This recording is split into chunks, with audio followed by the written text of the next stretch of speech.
Улуттук коопсуздук мамлекеттик комитети Жалал Абад областындагы Ташкөмүр шаарынын 75 жаштагы тургуну Салия Таштанованы кармап кетти. Бул тууралуу маалымат 13 октябрда Мекендеш ТВ Facebook барагына жарыяланды. Билдирүүдө Таштанованын кармалганы сот үстүндөгү кайрылуусу негиз болгону айтылат. Бирок эмне болгон кайрылуу экени азырынча маалымат жок. Салия Таштанова өткөн жылдын 15 октябрында өзгөндө өткөн элдик курултайга катышып, Кемпир-Абад суу сактагычы жеринен Өзбекстанга берүүгө каршы чыккан айымдардын бири болгон.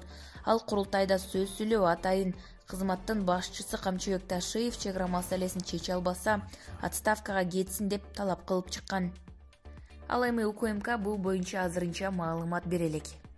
Талас облусундагы Киров суу сактагычынан Казакстанга сууга суу берүү кайрадан жанданды. Коңшу өлкөнүн суу ресурстары жана ирригация министри азыркы тапта 12 куб метр суу берилип, Жамбыл облусунун суу сактагычтарында суу топтолуп жаткандыгын билдирди. Жалал Абад шаарында окуучу кыз мектептин 2-кабатынан боюн таштап буту сынды.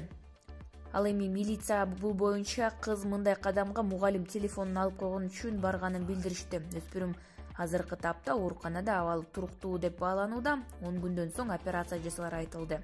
Окуяны учурда милиция териштирип жатат.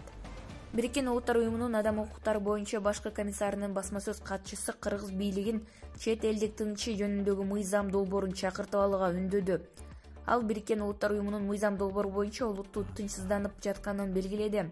Анын айтымында долбоор көптөгөн коомдук уюмдардын ишине таасир этип, сөз эркиндигине жана бирикмелерге болгон негизги укуктардын бузулушуна алып келиши ыктымал.